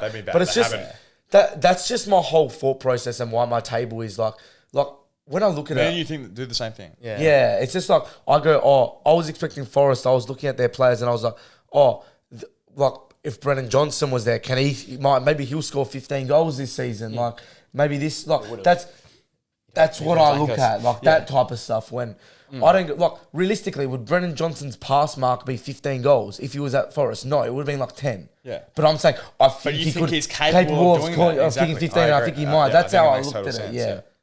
So you think he's just below where you would have thought? Okay, fair enough. I'm quite disappointed. So I'll go D. I went D. I think they've got. I definitely think that maybe they should be a D. I think maybe Anthony Alanga and Inshallah at the moment, mate. They're relying on him for everything. I think looking back at the at my answer to that question, they've lost their home form. Yeah, it's definitely been disappointing. So maybe a D plus a D is probably a more suitable response. Sheffield next, pretty easy. F. Yeah. F. Next, Tottenham.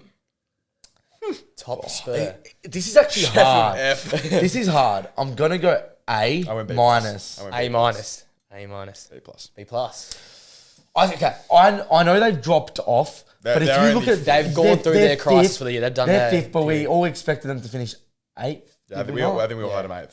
8th, and I would say 8th was actually a genuine expectation as well. They've cleared the gap. There's a gap between them 5th and 6th. They have gaps, yeah. Yeah, they have gaps. Expectation. So and if you have to update your expectation, it was for top 5, and they're in there now, and they've gone through, and they haven't got matters back. They've gone through their rough patch. If I was going to do a... everyone has injuries. Yeah, if I was going to do exactly. But that's the thing, they can't possibly...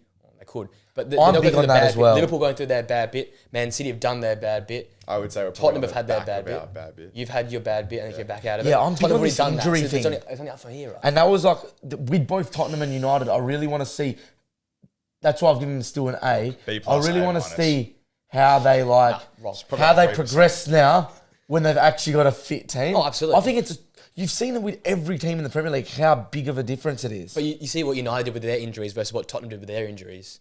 Like, United sitting, 8th and well off it. Yeah, it's basically roles reversed. Exactly, it's genuinely roles reversed. Yeah, like, that's why I think you got to give him, give him like an A-. Yeah, I think we had a lot more, but that's up for debate. Fair play. All right, last two. West Ham. Go on, fanboy. A++++. 4 pluses I'm 4 giving. pluses? I went A. I went A. I think, okay, so where do you guys think they should have finished? You just got to look at the points though. Like A+ would be, maybe I was a bit harsh on Spurs because they've gapped them. I didn't realize they've actually gapped. West Ham haven't exactly gapped the guys around them. But where do you think they?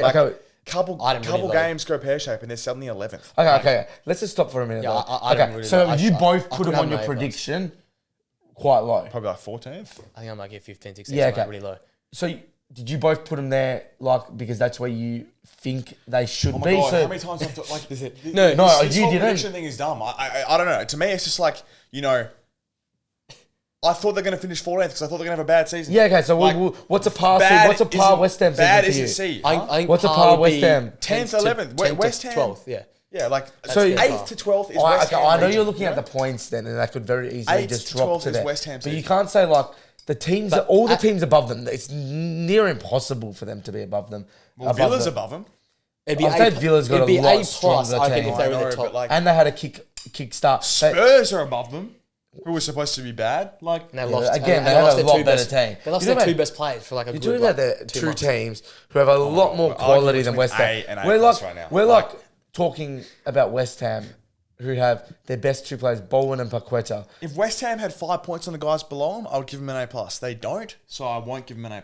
Fair enough. That's my reasoning. Yeah, fair. Yeah, that solves the problem. And Wolves. A. I went B+. Wolves, I went B+ as well. Wow, we've had so many similar ones. I went B+ as well. Outside of what? What was the one we had different? I'm pretty sure half of us had on Burnley. Half of us had him. And I'm big on Bournemouth. That was the only two we had different. If I'm not mistaken, half of us, if not all of us, had them to be relegated. Yeah. Who? Wolves. Wolves? I had in 17. I had 18. Yeah, and I would actually say that's a pretty fair reflection of where they should have finished. Probably maybe not relegation, but around that point. They had no manager. And now they're what? I think they're 11. 4 points off United. Why do you put everything on United? Because United's 7th. United suck. Let's not compare United. 4 points on a game in hand. Put it like that. Yeah, that's what I'm saying. It's more about that. Yeah, it's regardless about of United. It's more about they're 4 points. The world doesn't revolve around game Manchester in hand. United. Okay, what's 7th? Yeah. Okay, well, yeah, they are. If you want to look at it for West Ham, let's look at it properly. If Wolves win their game, they will be 8th. Yeah, exactly. Which is European football, which then probably is an A-. Yeah, equal 8th. Well, probably an A. Actually, it's probably an 8th. I get Europe. Yeah, but it's also like, if they lose 1 or 2, they're suddenly 14th. Yeah. You know what I mean? It's just, I don't know. If you look at the start of the season, I said it's an A+. Any Europe for Wolves would be an A+. They're not in it yet. Yeah, 100, but they're not there yet. Yeah. Exactly. Yeah. They're 11th. They're over-exceeding expectation. We can only do it off what they are right now, though.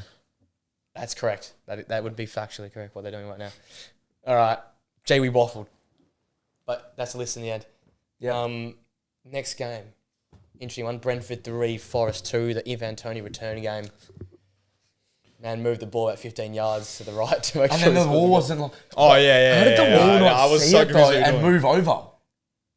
I mean, that's so poor from the ref. Like, you have to... But the ref turned around to mark the white line and stuff. Like, but like, as in... He moved the white line with him. Did he scrape it? He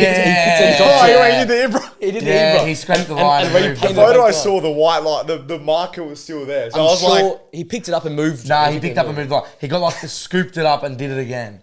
Fair play. Funny when players do that, bro. I love it. Fair play. Should that be like a fine? No, that's just good footy, man. I'll rate that. If you don't get caught doing something... I think the player should get fined for doing that. I'm going to be honest. Like, you shouldn't be able to do that. If you're the wall, move. If you're the wall, that's the goalkeeper in the wall's That fault. is cheating, bro. That is cheating. It's cheating when the goalkeeper takes 40 seconds to kick the ball back in play and waste that time. But as in, he has like gone behind the ref's back to like, I don't know. I think that should be cheating. I think that should be like a fine or something. But do you not think that's pretty poor? I love it. I love it. I think it's so poor by the wall and the goalkeeper that no one noticed it. That is insane. They left the wall in the same spot. Like, did you not stand there and go, oh, wait a second. The ball's over there. He can just go like this. Like, that'll be something that go through my head. Have you seen the split screen of the exact same thing happened in one of his last games last year against Nottingham Forest? The exact same thing.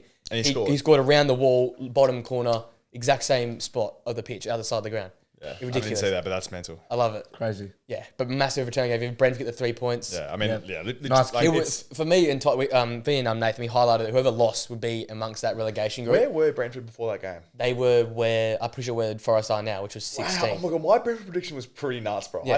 I said Brentford would be, so they were on 18 points, they were 16th.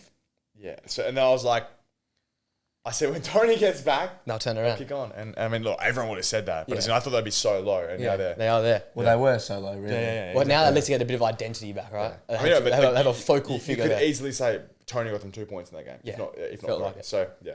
Big comeback as well, considering Forest were... Oh, it was 2-2. Yeah. 2-2. And then Morpay finish was crazy. Morpay went 2-3. Took it, swiveled. Chris Wood scored again. Chris Wood. So weird, that guy. Morpay was one of the worst finishers. He's gone back to Brentford and now it's like, I think 3 or 4 goals since he's been back.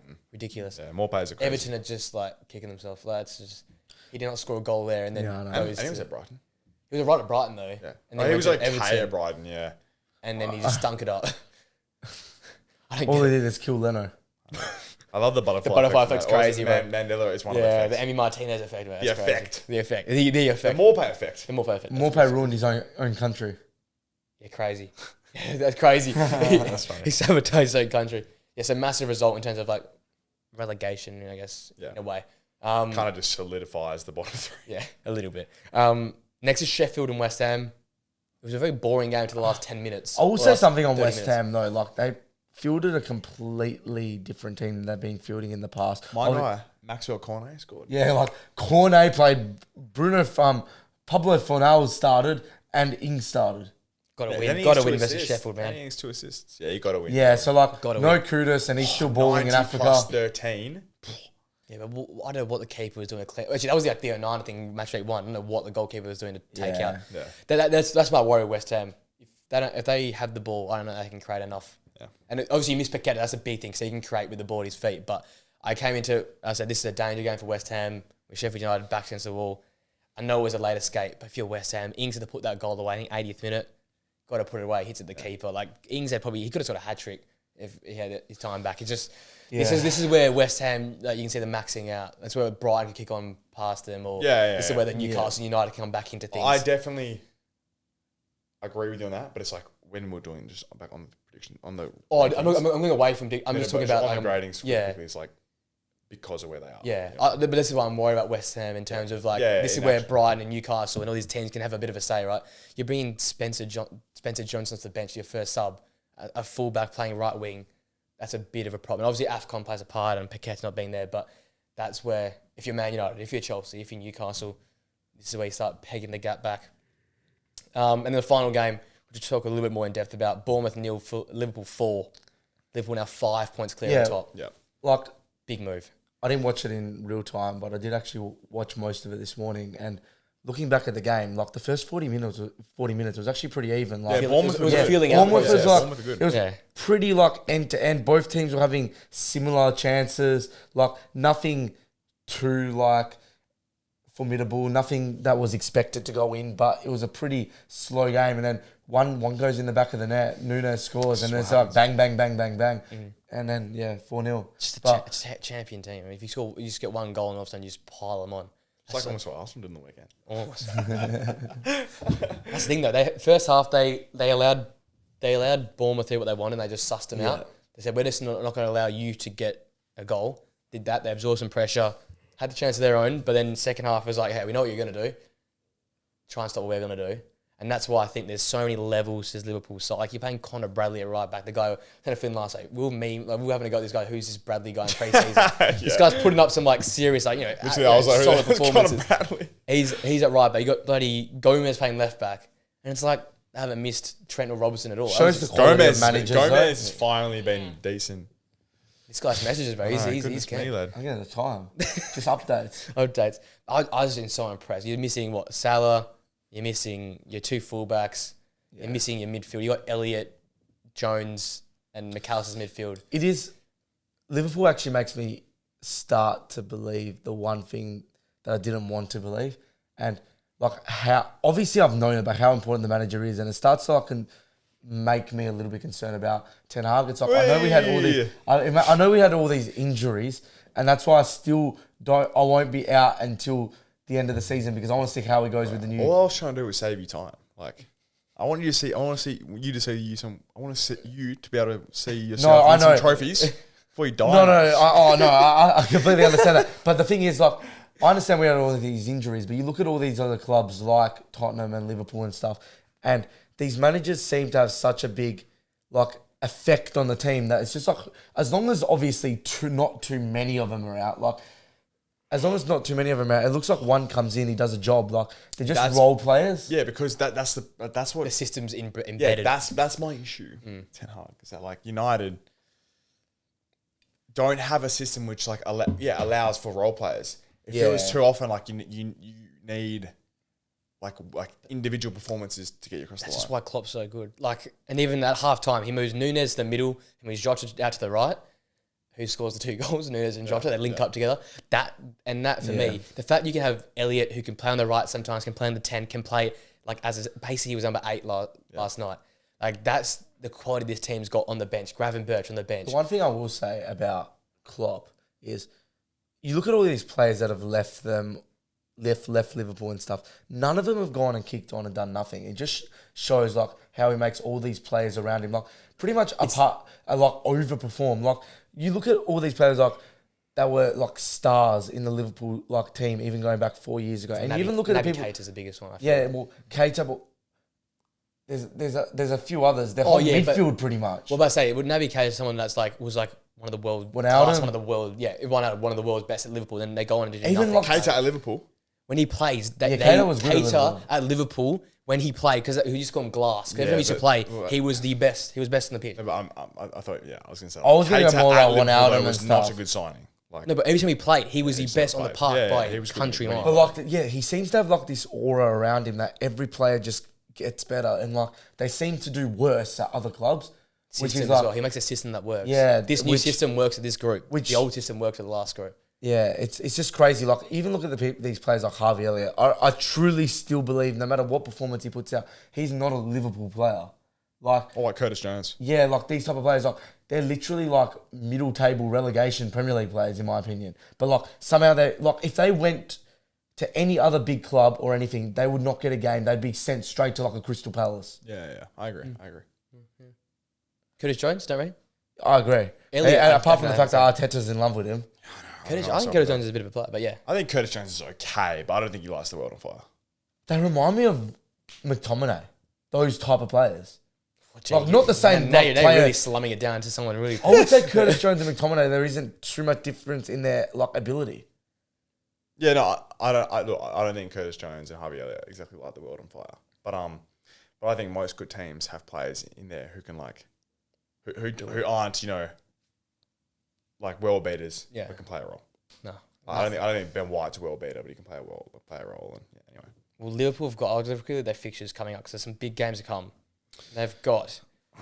I need to book off work for Chelsea this week, midweek, on the Wednesday night.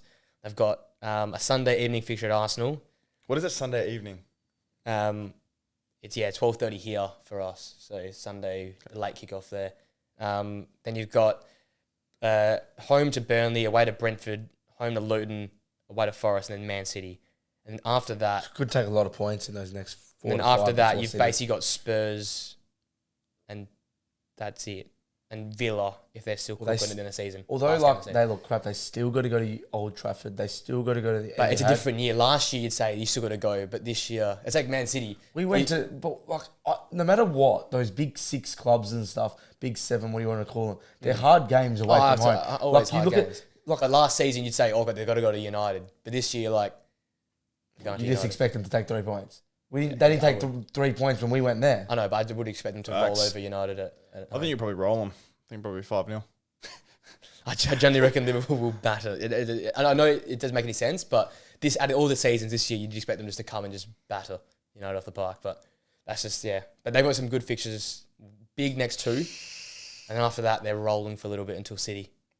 Burnley at home. They're going to kill them. They're going to murder them. Can we get the old Brentford, please? I'm still going to... I say, you need some teams to put... And you got if we battle them, which will happen, that'll be all right. But then it gets close again. But, I think with the way they're looking, that City game in a month or so's time, that's going to be the big game, I think. Is that sorry, home or away? I missed that one. That will be at Anfield. At Anfield... It's going to be 2-2. It's always a draw. Yeah, it's always true. Pep and Jurgen Klopp shake hands, they laugh, and they go home.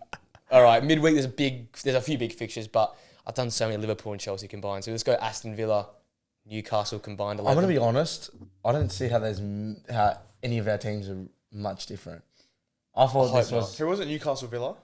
Yeah. I didn't actually write this up, but I'm just going to do it. So in goals, Martinez. Emi Martinez in goal. Yep. Right back Trippier. Even though you hate Emi Martinez. Right back Trippier. Trips. Even though he's in awful form. Yeah. Might be going Bayern. They denied it. Newcastle aren't letting anyone leave in January. Okay. Centre backs Torres and Botman. Is Torres not available at the moment? I thought he was out. Yeah, Pau Torres has been out. So I'm going Diego Carlos and Botman as my two. I'll do that then. I'm just casual. Fabian Schär. That's why we call casuals on the couch. I'd go Schär. Casuals on the couch. That's not like the brute. Just like you wanted some like Rolls Royce and a brute, right? Schär is a bit of a Rolls Royce, bro. No, well, obviously Botman's a Rolls Royce and Carlos is your... But Fabian Schär is elite on the ball. Yes, I'm not having 2 Rolls Royces. I'm having one like nasty. Yeah, I'll go Carlos. Rio Ferdinand and Digne. Yeah. Yep. And then midfield 3, I would assume we got... Well, I didn't have a 10. I just had midfielders in mind. Yeah, Sam, I had McGinn, Bruno and Luiz. I had Kamara, Louise and Bruno. Kamara... Over McGinn. Instead of... McGinn. Yeah. I thought you were massive on John. I'm massive on McGinn, but I've gone with Kamara Holding, Bruno I'm definitely going with your I'm going McGinn. Yeah, McGinn. So who's your holders? You're going to go Bruno Holding? Yeah, Bruno could be like... Yeah. Or Douglas Luiz. Probably more like Luiz. I'll probably give... You like Bruno the license? Yeah. Yeah, and then front 3, I've got Diaby, Watkins, Gordon. Exact same front 3. Oh, I'm probably going to go top with... I think Isak needs to be in this team. I'll go Isak, Isak off the left? And then... off the left, but like so more of like a 2. And what Diaby behind them. And what like Digne I'll go with your midfield 3 because then you can play Diaby as a 10 basically. Yeah, or I'd actually probably go Gordon over Diaby. Gordon ain't playing in behind. I know. No, let's just like, but like, what Gordon off the right, Isak off the left. I'll go Diaby at 10. Diaby, that'll make it work. I think we're going with our front 3. I like ours. Gordon's been. I think, bro, Isak needs to be in this team, bro. I know, yeah, but Gordon, Diaby, or no, even Gordon, Bailey. If I'm playing a front 3, I'll go Gordon, Watkins, Diaby, or Bailey. I'm fine with having Isak, Watkins, and Diaby. Isak, but I want Gordon in this team. Yeah, I want Gordon. I'd rather Gordon than Isak. I'd rather Gordon than Diaby, but I'd rather Gordon than Diaby as well. Yeah. Can we agree then Isak, Watkins, and play Gordon off the right? Isak, yeah, we'll just do that. Gordon off the right. Yeah, cool. Sounds good to me. We're going to get some controversial hate out of this one, but... Gordon out of position and... Gordon's better than Diaby. I feel like right now... Isak's better than Diaby, bro. Well, Isak right now, it's cooking. Isak's playing a good footy. Isak's borderline better and he can both the... Well, Isak... Okay. Last 5 games... Isak is a very, very good striker, man. Yeah, he needs to be... Technically one of the best strikers in the league. Like, Newcastle and Villa have 2 of the best strikers in the league, man. Probably like top 5 strikers in the league. So, Isak can do off the left. He's done it heaps. Yeah, we'll go Isak off the left. All right, so we end up with Emi, Luca Digne, Botman, Carlos, Trippier, Bruno, Louise, and McGinn. Yeah. In a 3. And then Isak, Watkins, and Gordon off the right. Yeah, sounds good to me. I'd like that team. Where's that team finish? Where are we finishing there? I think it's quite high, that one. Oh, it's got... 3rd. Yeah, I'm thinking that's a mark as well. 3rd, 4th. I'm thinking 3rd. Can they finish any higher than 3rd? No. Do they pip? They don't pip Their midfield isn't good enough. The midfield just isn't good enough. Not creative enough, I don't think. That's the thing. That's what. Yeah. They get goals, but they're not enough goals. I mean, I want Tonali every 30 games. Yeah, if Tonali's there, if you have Tonali there, that changes the whole thing. You just play you can play 10s and Tonali. It would be Tonali, Louise, and Bruno, and that would be and let those two just create and probably 3rd. Just touching on that bit, I don't think we've ever touched on it. I heard so many because I know so many AC fans that they were abusing. We get rid of our star boys and stuff. Yeah. But AC knew exactly what they were doing. Come on. There's no way. The kid said, how did Newcastle buy him? No, they must have known. Not knowing. They must have known. How long did he get? A year. A year. He's out for a year. They must have known. It's going to cost them Champions League. They're going to get European football. They must have known. Yeah, you think that's going to be one of the worst signings of the year. Whether AC knew he was going to get done or not. Signings. Whether AC knew he was going to get done. They would have known what he was about. Having a punt, mate. Yeah. Just the geezer. That it was a bit like bad news and stuff. Yeah. But it was all the Italian players. There's like 5 of them. Yeah, I know. There's so many. Corrupt, buddy. 10 times, mate. Revoke the Euros. Just get rid of it. All right, and winners losers finish us off. I don't know if you've got yours ready. I saw yours though, and yours is a good call. Yeah. Okay. I went winner. Ivan Toney, captains, comes back, wins the game, scores a good goal, and shithouses a goal as well. So I'm a fan of that. And then my losers, Roy. Bit tough on the old bloke. I feel sorry because I was an old guy. I feel sorry for him, but the fans want him out. The honeymoon period's over. Roy's stiff. I've got my winners and losers now. So winner Liverpool because they've solidified like the fact that they can confirm to you without Salah. I was going to go Darwin on my winners. And then loser is like just the Premier League at the moment. Actually looking at one of how you kicked off the video today. Like the Premier League, how it is at the moment. Like we've had like I think in total there's something like 12 games through the whole of January. Yeah, ridiculous. That's not even a whole. That's just over a match week. Yeah, I know. At least we got midweek. Thank God for that. Yeah. My losers, I'll probably go Roy as well. Yeah, I won't complicate it. No. Tough on Roy. Sounds like he's not going to have very long. I can wake up tomorrow morning and he'll be gone. So. Very long left in general. Probably not, but yeah, maybe. Was there any other losers? Oh, West Ham probably as well. West Ham, Areola stinker. Had a lot of people out. Sheffield finally got one of their favour late, so I'll give them that. Yeah, they finally converted on a result rather than just missing out on results because they needed a result. Did you see McBurney going up to the penalties? No. He missed 4 of his last 5. Yeah, really? And he had the 4 red dots and the 1 green. And the commentator was like, he's a great penalty taker. I'm like, sorry? And even the penalty itself, it was a poor penalty. Fabianski nearly got down. It was like bouncing towards the goal. Yeah. Did Areola get subbed? They said because Fabianski's World Cup's one of the great penalty savers, so they brought him on. Wait, did they sub him in the last minute? Last kick of the game, they subbed him for off. a penalty. Because he had his face hitting a little bit. So he had 5 minutes of like on the floor. I didn't. They brought Fab on because Fab's a great penalty. He's like Tim Cook. I didn't see Fabianski was in goal. What the hell? Yeah, he came on because he waited too long. He couldn't dive in time. He better got past him. You know what? Fair play, Sheffield. They finally got a result. Good on them. Go the Fs. Yeah. All right, that brings us to an end, guys. Good episode again.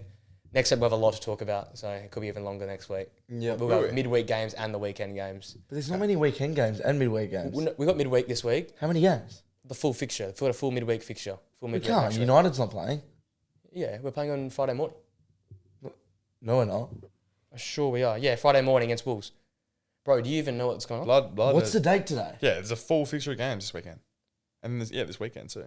No, that's Tuesday, Wednesday. We're the 22nd of the month. Oh! You're a whole week back. Oh, this is what I'm going on about. That we've got no Premier League for so long. Wait. Like, you're a whole week like... I'm a week away. Oh, I didn't even realise. There's nothing on this weekend either. It's Carabao then, isn't it? Or FA. Which one is it? Or is this the weekend off? I think United got an FA game on like the 27th or 28th. I'm sorry, I didn't even read it properly. I just saw the 27th or 28th game we got against like Notts County. We got Notts County in the 4th round. We're going to have to make something up next week. We're going to have to really pull the strings together. Yeah, I didn't know what you guys were going on about. I thought maybe there was like 3. I thought maybe there was like 3 games. I saw Wednesday thinking that was like this Wednesday. I thought, hey, we're set. Because Brighton are playing tonight. Yeah, and then I thought it would be the next game we would just kick off. Anyway. I've got shows how much we know. Yeah, so I read the dates properly. I might have to go to that couch now. The food don't get. Anyway, that brings me to an end. Thanks, guys, jumping on. We'll obviously have something to talk about next week. We'll find a way next week. Thanks for joining us in. Leave the hate comments. Like, comment, subscribe. Yeah, make sure the TikToks we go hard on these guys. Tottenham fan and the couch casuals. Spurs number one. And make sure to join me Thursday for me and Nathan. We'll talk about some great things in the Bundesliga. Anyway, until next time, guys. We'll see you later.